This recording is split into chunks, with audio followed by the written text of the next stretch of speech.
हा म्हणजे नेताजी सुभाषबाबूंबद्दल सुद्धा फक्त यांचं काय चाललेलं आहे, बळकवायचं सगळं. आदर्श म्हणजे नेताजी सुभाषचंद्र बोस पण आमचेच, सावरकर पण आमचेच, वल्लभभाई पटेल पण आमचेच.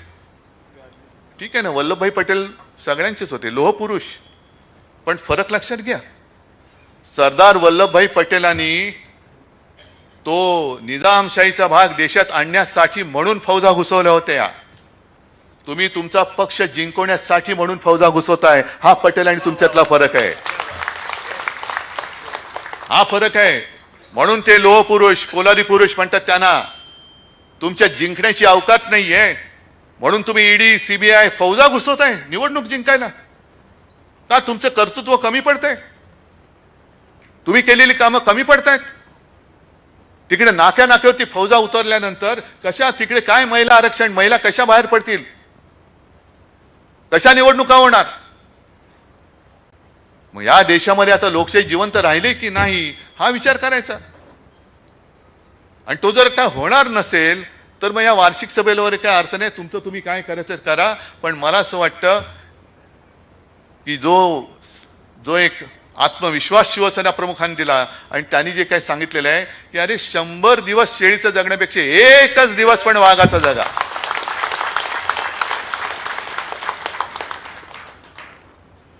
या ना, या सगळ्या सत्तेची तुमची जी आहेत ना, ED, income tax, CBI, police बाजूला ठेवा आणि मैदानात उतरा शिवसेनेची सामना करायला. मग बघूया शिवसैनिक आहेत आणि तुम्ही आहात.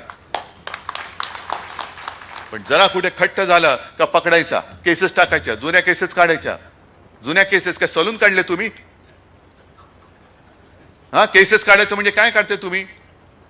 जुन्या केसेस काढायच्या, छळायचं, मागे सगळं लावायचं, शुक्ल काष्ट लावायचं तिकडे. आणि मग आम्ही जिंकलो. नाही, हे पुचाटांचा कारभार आहे, पुचाट. आणि महाराष्ट्रानं तरी हे सहन करता कामा नये. ज्या महाराष्ट्राने दरवेळेला देशाला दिशा दाखवलेली आहे, प्रत्येक वेळेला देशावरती संकट आल्यानंतर महाराष्ट्र धावून गेलेला आहे, हा इतिहास आहे. त्याच्यामुळे महाराष्ट्रावरती जर का अन्याय होत असेल तर मी म्हणेन जसा बंगालमध्ये बंगाली उभा राहिलेला आहे, तामिळनाडूमध्ये तमिळी उभा राहिलेला आहे, तसा मराठी माणसाला महाराष्ट्रीयन म्हणून तुम्हाला उभं राहावंच लागेल.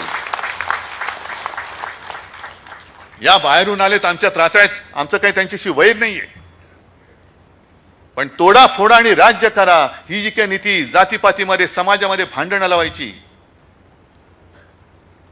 कशासाठी? आणि महिला आरक्षणांबद्दल तुम्हाला जर काही एवढी कणव असेल तर हे लोकसभेत कोणतरी, मला वाटतं त्या महिला खासदार बोललेत, आणखीन कोणी बोललेत की ज्या संसदेमध्ये हे बिल आणण्याचा यांनी प्रयत्न केला होता त्या संसदेच्या उद्घाटनाच्या वेळेला आमच्या महिला राष्ट्रपतीने का नव्हतं बोलवलेलं? राम मंदिरच्या त्या सोहळ्याला आमच्या महिला राष्ट्रपतीने का बोलवलं नव्हतं? त्यांच्या हस्ते का पूजा झाली नाही? का त्या आदिवासी आहेत म्हणून? मग हे तुमचं महिलांबद्दलचं प्रेम, हे महिलांबद्दलची आदर.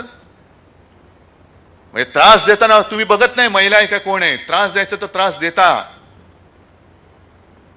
पण मतं पाहिजेत म्हणून सगळं महिलांच्या आडून तुमचं राजकारणात सगळं महिलांना कुठे लाडकी बहीण, कुठे काय ह्याच्याच आडून तुमचं राजकारण चाललेलं आहे.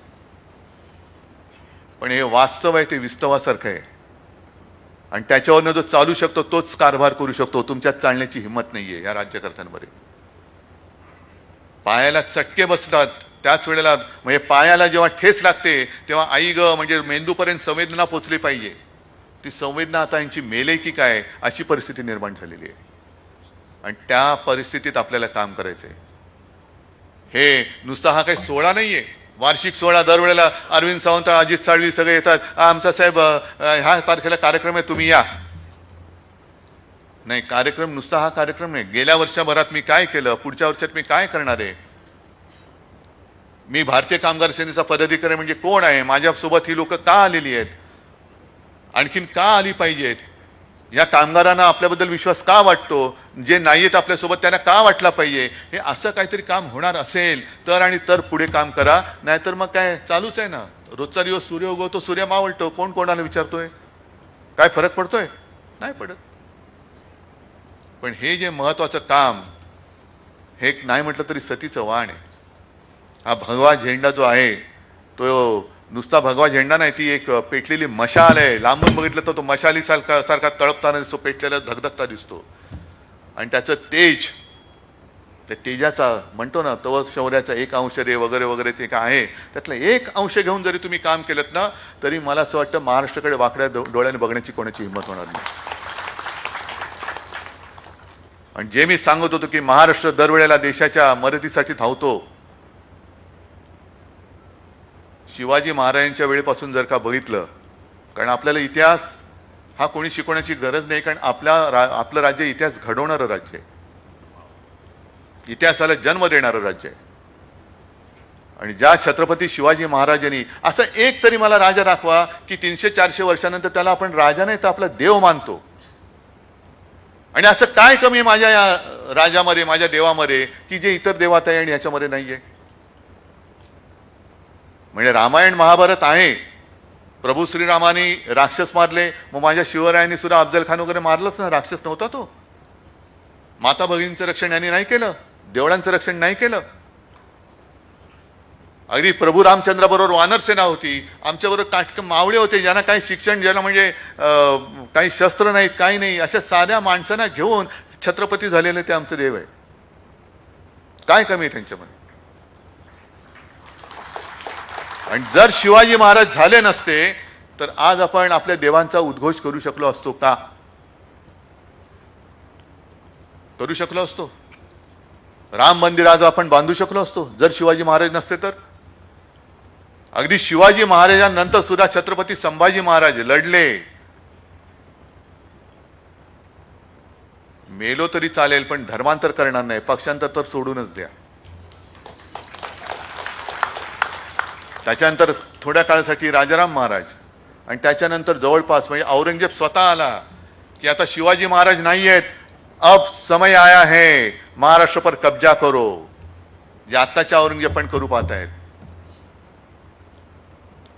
अब कब्जा करो. आणि त्यावेळेला तारा राणीनी जवळपास 26 वर्ष औरंगजेब इकडे लढला, 26 वर्ष. पण महाराणी तारा राणीने त्याला असा झुंजवला की शेवटी औरंगजेब इकडेच मेला. त्याचं थडगं तिकडे बांधलेलं आहे छत्रपती संभाजीनगरच्या इकडे. पण तो